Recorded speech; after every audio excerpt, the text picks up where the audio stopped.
Today I would like to show you a full tour of my backyard garden here in central Pennsylvania. I live here in the ridges and hills and foothills of the mountains here in central Pennsylvania, and I have to grow in grow bags and raised beds because basically it's very rocky. This was a woods area at one time and cleared off to build my house. So stick with me and I'll take you through the entire garden. I've been showing you some videos of planting and things like that, but we want to watch this stuff grow. We want to harvest it together and take it to the table together. So come along. Well, you can see that this is kind of on the hillside here. I'm not sure how well you can see the slope, but I'm going to call this the potato zone. I have 5 varieties of potatoes growing here in 14 different grow bags, 15-gallon grow bags and 10-gallon grow bags. I'll just grab the camera and take you for a little walk on the bottom side of these and tell you what varieties I have growing. Now I have Red Norland and Yukon Gold growing right here. The Yukon Gold have not blossomed, neither have the Red Norland. Didn't see any blossoms on any of them.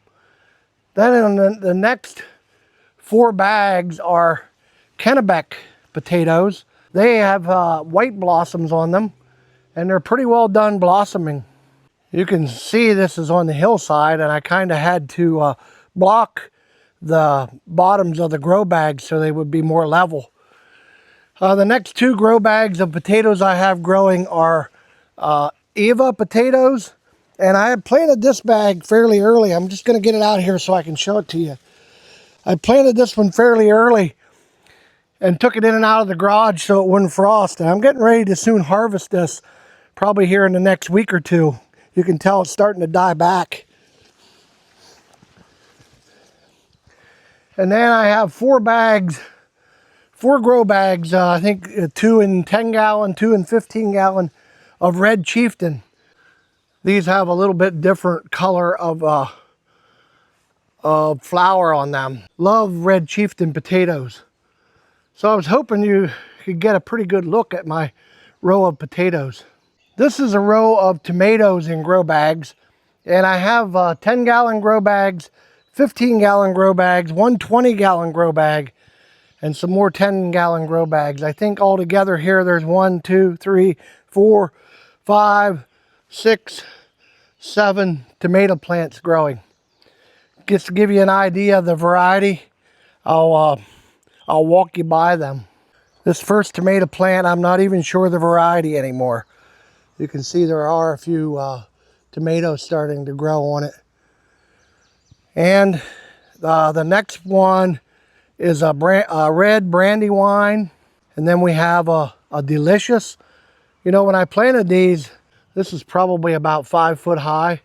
And when I planted these, I said they would grow higher than that, and they're to the top.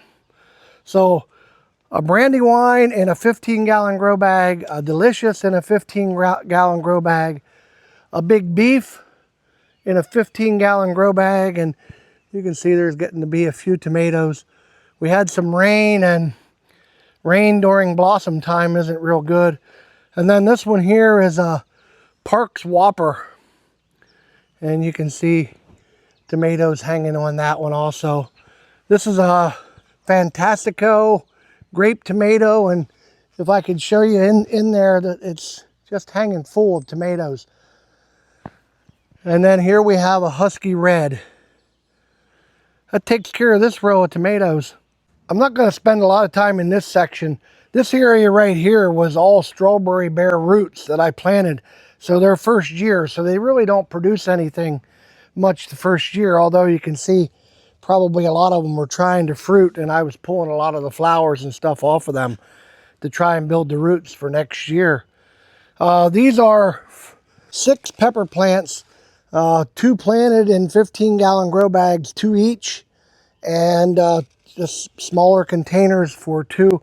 And these are Parks Whopper bell peppers. They should get nice and big green bell peppers. That takes care of the rest of this row. Let's move on.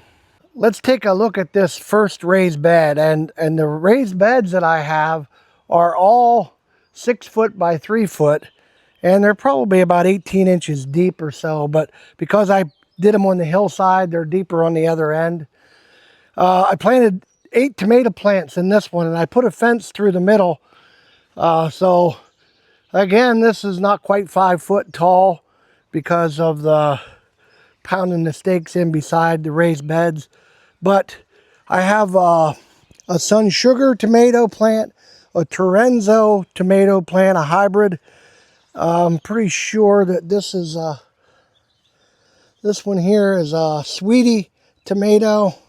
Maybe the one is a rainbow, I'm not sure. Oh well, sometimes I lose a tag. One of these though is a Sweetie tomato. And of course the marigolds. Let's go around to the other end of it. If you have any questions for me or any comments anytime, please don't forget to do that. Right here I have a large red cherry tomato plant. Here I have a Mountain Fresh tomato plant and a sweet, I don't even know how to pronounce that, Alpertif tomato. It's a cherry type tomato that's very sweet. And then on this end I have a big beef tomato growing, which has tomatoes on it also. Give you a little bit of a closer look so you can see they are starting to get tomatoes on them. Well, this row here is my trellis experiment. I've used an arch trellis, a tomato plant at each end, and these are 15-gallon grow bags. I think that's a super sweet tomato plant, cherry tomato. And then this one here is an Amish paste Roma type tomato. And then I have cucumbers and straight 8s, I think, growing here on these vines here. Just grab the camera here and show you the tomato plant on each end. And then I stretched netting across the backside because behind it I've put some sweet potatoes in a grow bag. And my idea is to get the vines trained to go vertical. Hope that makes sense to you. On this arch trellis, you can see I have a Cherokee purple, which I did a video because I had some storm damage. You know, I can put links to some of these videos. Almost every video that I have shows you how I created some of this stuff. In this particular arch trellis, I have a rainbow blend tomato plant. And this is it's a Market More cucumber. And in this one here, it is a dash or 2 cucumber, and then of course that Cherokee purple. I just wanted to show you that I do have you know, the cucumbers are starting to grow on here. A couple hanging there. Just starting. In this particular 6 by 3 raised bed, I have 6 pepper plants. Right now, this is probably the only thing that I have that's getting ate by a few bugs, but we'll see what we can do to remedy that here in the future. But these are a mini bell mix peppers, 6 plants. I have parsley, which I harvested at least once already. Basil, cilantro that I need to harvest some off of it before it goes to seed. I have a big boy tomato plant. I have a Enterprise squash, which is a yellow straight neck squash. And then I have this miniature white cucumber. And of course the marigolds. Give you a quick walk by of this raised bed. You can see how I have the stuff positioned, raised beds and the arch trellises. Guess we'll continue on this row. No real need to spend a lot of time on these 2 raised beds. I will give you a walk by. But this is all jade bush beans. Last year I think I got over 13 quart of beans out of this patch. And then I have red beets growing. And these are mammoth peas. And of course marigolds in the corners. These peas kind of, I think, took a licking a little bit. Maybe a deer or something got up in here, or it was the storm that kind of crippled some of them, but they're really starting to flower. And then the red beets are looking really good. I planted them fairly thick because my wife likes to harvest them when they're small. Not too big around, probably a little over an inch or more in diameter. Then she can can them whole or just one slice in half. And then the raised bed full of jade bush beans. And then we'll take a look at these two raised beds. And this one I planted sweet potato vines in, marigolds in the corners. Had onions, and we got a lot of nice spring onions out of this bed before I planted the sweet potatoes. And then these are sugar snap pea also, and it's we already got one picking off of these and soon ready to get another picking. I'll give you a close-up of that in a minute. And then on this side is where I had I don't know if it was deer or rabbits or groundhog. I was having some, they were eating off my leaves off of my cucumbers and my squash. But these are two zucchini squash plants and some different cucumbers here, mainly for pickling. But they're coming back. I put pinwheels up and solar lights, but I want to get the motion solar lights, the ones that kind of come on and flash and make a sound. I have a couple of them ordered from Amazon.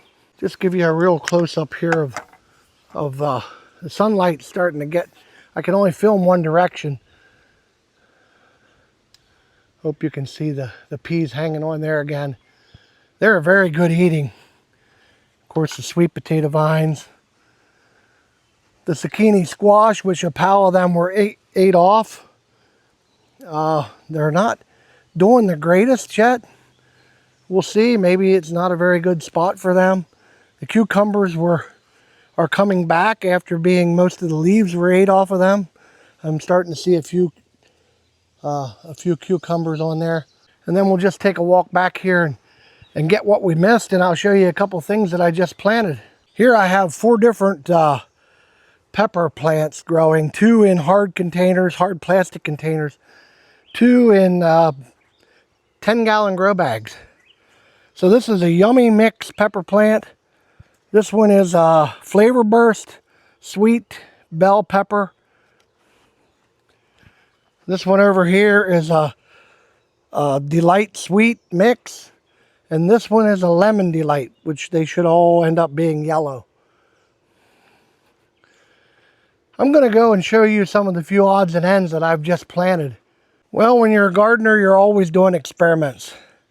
This was, I think, a Goliath bush that I had planted early, and it got frosted, and everything died except the top. Well, I cut the top off and stuck it in a pot, and it rooted and it's growing. I don't know what it's going to produce. I said I wasn't going to grow any jalapeno peppers, but I have planted 4 jalapeno peppers in containers, and I planted 2 okra here in hard containers. When you're a gardener, you're always experimenting. If you don't experiment, you never learn. So that's what I have here. I'm going to take you over through here and show you what I have growing here and then up on the deck. Underneath the deck, I have, my wife bought a hanging basket of tomatoes, and we harvested quite a few off of there already. The greenhouse had a sale going on where everything was 50% off. Another part of my experiment, and this is on a hillside, which I leveled it off, but these are 2 okra plants growing in 10-gallon grow bags, and this are honeydew plants growing in a 15-gallon grow bag. Hopefully I can just let the vines grow down over the bank and maybe put some plastic down or whatever for them to grow on. Always experimenting. I'm going to take you up onto the deck and show you what I have growing up there. Let's go up onto the deck. Oh, Splatchy's up here. She's a kitty that we just inherited, and she's not real tame yet. There's Splatchy. Okay, on the deck here I have thyme, an herb. This is lemon balm. We have some flowers. Of course, a blackstone griddle, which you'll be seeing me cook on future videos. Lavender and spearmint tea, which I've harvested, and we just love to make fresh tea. Here I have a patio tomato plant growing. There are tomatoes on there. Strawberry mint tea.